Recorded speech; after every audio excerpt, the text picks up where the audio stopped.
at once results get announced.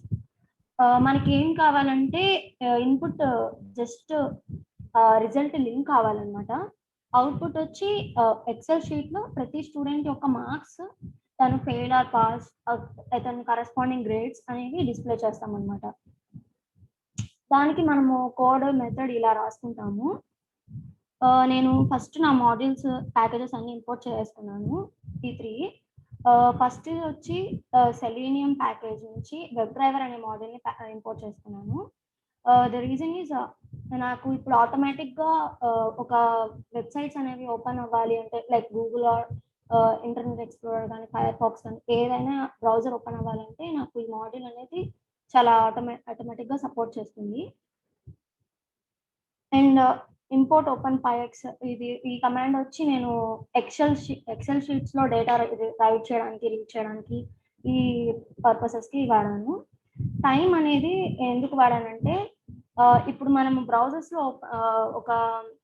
ఒకటి type చేసి at least certain time wait చేయాలి కాబట్టి నేను ఎప్పుడైతే అట్లా ఇచ్చానో వెయిట్ 10 seconds అట్లా పెట్టాను అనమాట. సో నేను ఆ టైంని స్పెసిఫై చేయడానికి స్లీప్, వెయిట్ ఇలాంటి కమాండ్స్ వాడినప్పుడు నాకు టైం అనేది సెకండ్స్లో ఇలా వెళ్ళాలి కాబట్టి ఇంపోర్ట్ టైం వాడాను.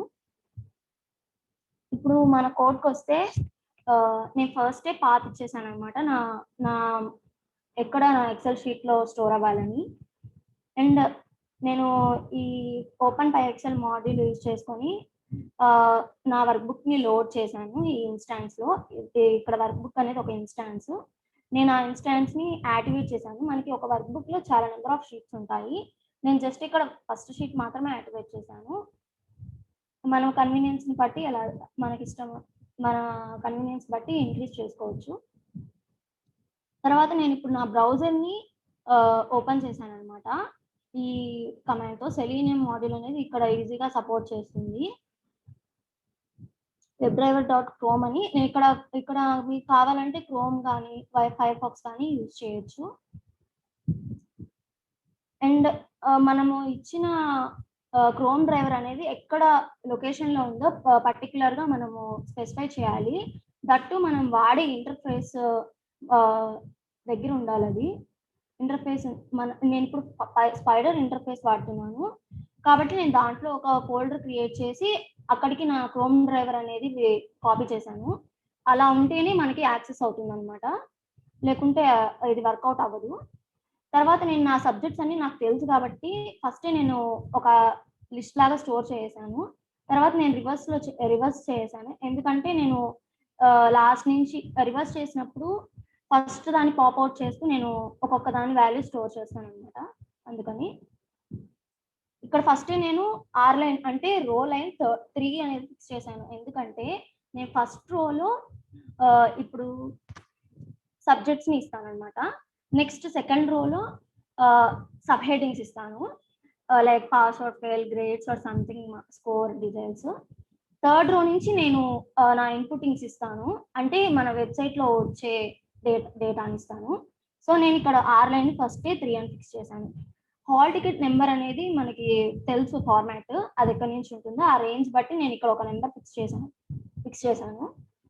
నెక్స్ట్ ఇక్కడ ఈ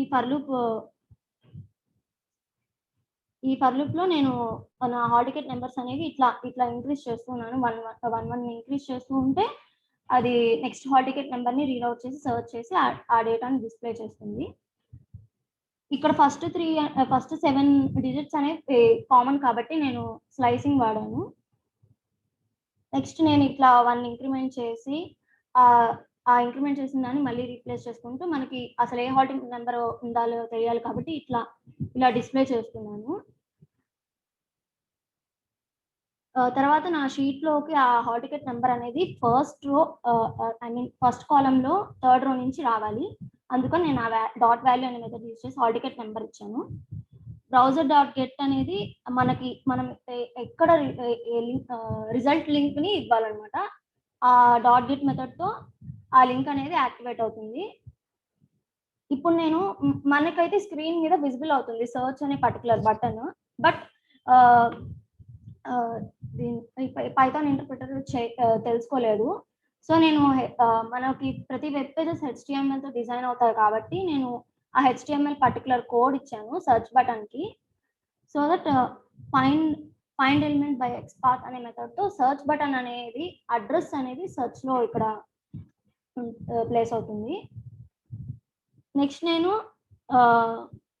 ఇలా same by this method only నేను హాల్ టికెట్ నెంబర్ కూడా ఆ పర్టికులర్ కాలంలో నేను ఎక్కడ ఎంటర్ చేయాలో కూడా బై ఐడి అనే మెథడ్తో తెలుసుకున్నాను. తర్వాత నేను సెండ్ కీస్ అనే మెథడ్తో హాల్ టికెట్ నెంబర్ అనేది ఇస్తాను. నెక్స్ట్ సర్చ్ డాట్ క్లిక్తో సర్చ్ని క్లిక్ చేస్తామన్నమాట. ఇది అంతా ఆటోమేటిక్గా అవుతుంది. ఒకవేళ మనం ఇచ్చిన బై మిస్టేక్ కానీ ఒకవేళ స్టూడెంట్ డ్రాప్ అవుట్ అయినా ఎనీ సచ్ సర్కమ్టెన్సెస్లో మనకి స్టూడెంట్ రిజల్ట్స్ ఫౌండ్ అవునప్పుడు ప్రోగ్రామ్ అనేది ఆగిపోకూడదు కాబట్టి నేను ట్రై ఎక్సెప్ట్ బ్లాక్ వాడాను. ఇక్కడ ఒకవేళ స్టూడెంట్స్ డీటెయిల్స్ ఫౌండ్ అవ్వకపోతే నేను ఎక్సెప్ట్ అనే మెథడ్తో స్టూడెంట్స్ డీటెయిల్స్ నాట్ ఫౌండ్ అని రాశాను. అండ్ ఒకవేళ వర్కౌట్ అయితే 10 సెకండ్స్ మనకి కింద నెక్స్ట్ డిస్ప్లే అయ్యే టేబులర్ కాలమ్ స్టూడెంట్స్ డీటెయిల్స్ అన్ని రీడౌట్ చేయాలి కాబట్టి ఇంప్లిసిట్గా 10 సెకండ్స్ వెయిట్ చేయమని చెప్పాను. ఆ టేబులర్ కాలమ్ అంతా ఈ ఫైండ్ మెథడ్తో మనకి రీడౌట్ చేయగలుగుతుంది మన ఇంటర్ప్రిటర్. ఇక్కడ నేను ఎక్సెప్ట్లో కంటిన్యూ వాడకపోయినా కూడా వర్కౌట్ అవుతుంది, బట్ టైం డిలే అవ్వకూడదు కాబట్టి ఎక్సెప్ట్లో ఇప్పుడు స్టూడెంట్ డీటెయిల్స్ నాట్ ఫౌండ్ అయితే ఒక 10 సెకండ్స్ వెయిట్ చేస్తుంది అనమాట. కానీ నేను అలా టైం డిలే అవ్వకూడదని కంటిన్యూ వాడడం వల్ల నెక్స్ట్ వెంటనే ఈ రోస్ అనే లైన్స్కి వెళ్ళిపోతుంది.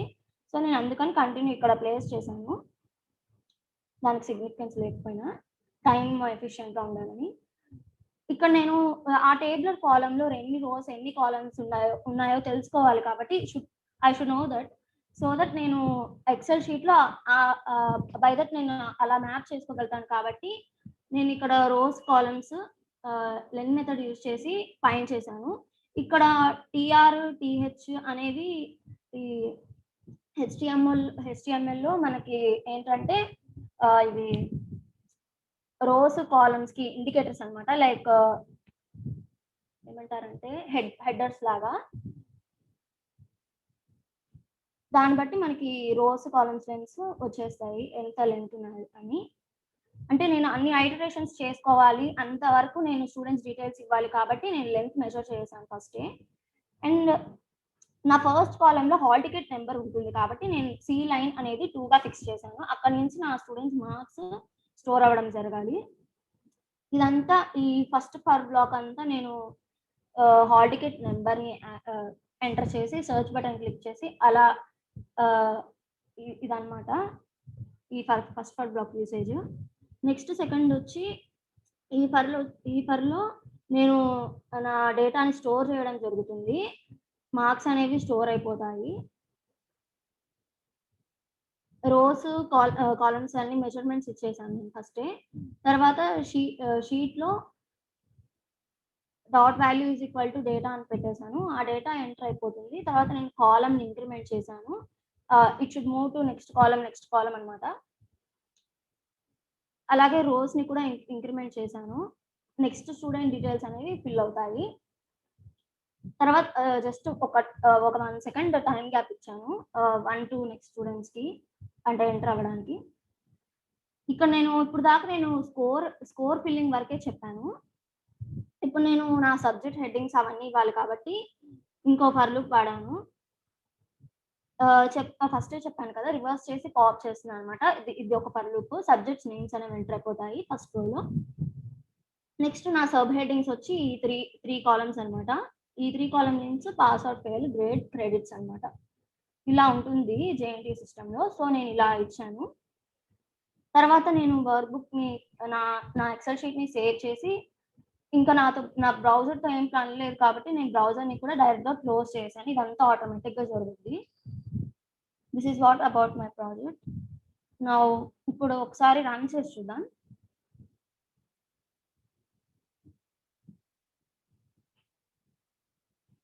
ఇక్కడ నేను 10 స్టూడెంట్స్ ఇచ్చాను. సో ఇప్పుడు 10 స్టూడెంట్స్ డీటెయిల్స్ వస్తాయన్నమాట. చూద్దాము.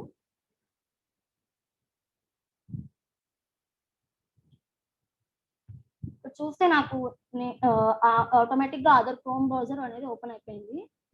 First student details not found అనమాట. సో ఇక్కడ నేను టైం గ్యాప్ ఇచ్చాను కాబట్టి వెయిట్ చేస్తుంది. Student details not found. And నేను చెప్పాను ఎక్సెప్ట్ బ్లాక్ తర్వాత కంటిన్యూగా ఎగ్జిక్యూట్ కావడానికి నేను కంటిన్యూ పెట్టడం వల్ల ఇలా కంటిన్యూగా రీడౌట్ చేస్తుంది. ఈ డేటా అనేది మనకి కంప్లీట్గా ఎక్సెల్ షీట్లో వస్తుంది. చూద్దాము. Let it complete.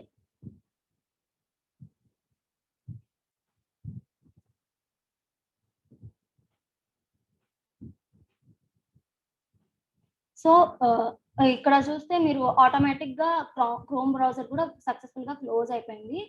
నా 10 స్టూడెంట్స్ డీటెయిల్స్ అనేవి ఇప్పుడు నేను ఇచ్చిన పాత్లో ఉండాలి. అంటే నేను ఫస్ట్ ఎంటీ పాత్ ఇచ్చాను అనమాట. ఒకవేళ మీరు ఎంటీ పాత్ ఇవ్వకుండా వేరే ఏమైనా డీటెయిల్స్ ఉంటే అది పర్మిషన్ ఇవ్వదు స్టోర్ చేయడానికి. సో చూద్దాము. యా సో నేను ఇచ్చిన స్టూడెంట్ డీటెయిల్స్ అన్ని సక్సెస్ఫుల్గా వచ్చాయి. ఇవన్నీ సబ్జెక్ట్ నేమ్స్ ఫస్ట్ రోలో. నెక్స్ట్ సబ్ హెడ్డింగ్స్ ఇలా ఒక్కొక్క సబ్జెక్ట్ వచ్చాయన్నమాట ప్రతి స్టూడెంట్కి సిరీస్ వైజ్గా ఐడెంటిటీస్ ఇవన్నీ లైక్ దిస్. అంటే ఒక్కసారిగా మనము అనౌన్స్మెంట్ అవ్వగానే ప్రతి స్టూడెంట్ డీటెయిల్స్ అనేది ఆటోమేటిక్గా ఇలా చేయొచ్చు without human intervention. So this is what my project deals with. అంతే sir. Thank you sir. Sir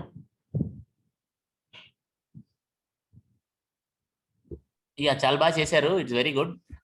Let us ask audience if they have any doubts in this. Audience, it is your time now.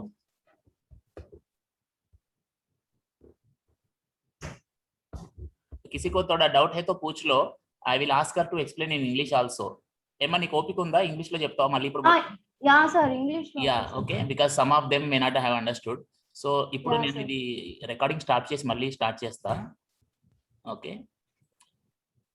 Yeah you can start again once more. కాకపోతే కొంచెం fast గా వెళ్ళిపో, వాళ్ళకి అర్థం అవుద్ది. Because all of them already know some Python programming. You can tell in English and you can go a bit faster. Need not explain every line. Okay, right? Yeah, you continue. Okay, my project deals with storing each student's data once the results are announced. So first we have to check whether